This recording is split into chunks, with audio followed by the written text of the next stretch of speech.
সোমবার সন্ধ্যায় ত্রিপুরার জনপ্রিয় মুখ্যমন্ত্রী অধ্যাপক ডক্টর মানিক সাহা মহোদয়ের ১ বছর পূর্তি উপলক্ষে অন্নছত্রের আয়োজন করা হয়। আয়োজকদের ভূমিকায় রয়েছে ৮ টাউন বরদোয়ালি মণ্ডলের ২০ নং ওয়ার্ডের ১৬ নং বুথ কমিটি। পরবর্তীতে সাংবাদিকদের মুখোমুখি হয়ে ৮ টাউন বরদোয়ালি মণ্ডলের social media incharge Tanuj Dasgupta জানান, অন্নছত্র নামে এই কর্মসূচির মূল উদ্দেশ্য হল মুখ্যমন্ত্রীর ১ বছর পূর্তি উপলক্ষে সাধারণ মানুষের মধ্যে খাবার বিতরণ করা, যেখানে প্রায় ৫,০০০ সাধারণ মানুষকে মণ্ডলের উদ্যোগে খাবার বিতরণ করা হয়েছে। তার পাশাপাশি রাজ্যের উন্নয়নের স্বার্থে মুখ্যমন্ত্রীর ১ বছর পূর্তি উপলক্ষে যাতে সকলে দল মত জাতি ধর্ম বর্ণ নির্বিশেষে উক্ত কর্মসূচিতে অংশগ্রহণ করে তা আহ্বান রাখা হয়েছে। শুধু তাই নয়, এদিন সকল সাংবাদিক বন্ধুদের উদ্দেশ্যে বলেন, আগামী দিনে বৃক্ষরোপণ নামে আরও একটি কর্মসূচি উক্ত মণ্ডলের পক্ষ থেকে নেওয়া হয়েছে, সেখানেও সকল স্তরের মানুষদের উপস্থিতি থাকবে বলে আশা ব্যক্ত করেন কর্মীরা।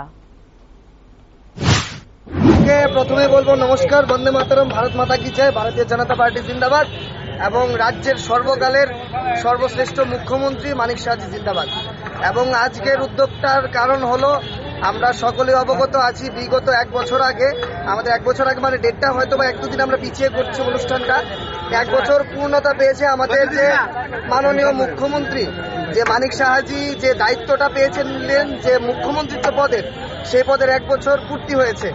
তাই এই আনন্দের দিনে আমরা চাই যে শুধু আনন্দটা শুধু যে যারা আমরা বিজেপি পার্টি করি বা যারা ওনার বুথের লোক আমরাই শুধু আনন্দ করব এরকম না, ব্যাপারটা জাতি ধর্ম নারী পুরুষ পার্টি সবকিছুর ঊর্ধ্বে গিয়ে আমরা চাই সকলের পেটে তো আর অন্ন তুলে দেওয়া তো আমাদের বুথের পক্ষে সম্ভব না।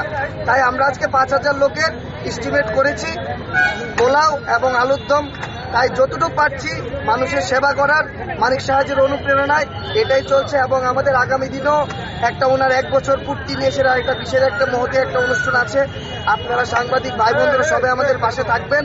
একটা বৃক্ষরোপণের আমরা একটা অনুষ্ঠান করব এবং সত্যনারায়ণের অনুষ্ঠান করব এবং গোটা রাজ্যবাসীর কাছে আমি করজোরে নিবেদন করব মানিক সাহাজির জন্য মাতা ত্রিপুরা সুন্দরীর কাছে প্রার্থনা করুন, উনি যেন ভালো থাকে সুস্থ থাকে।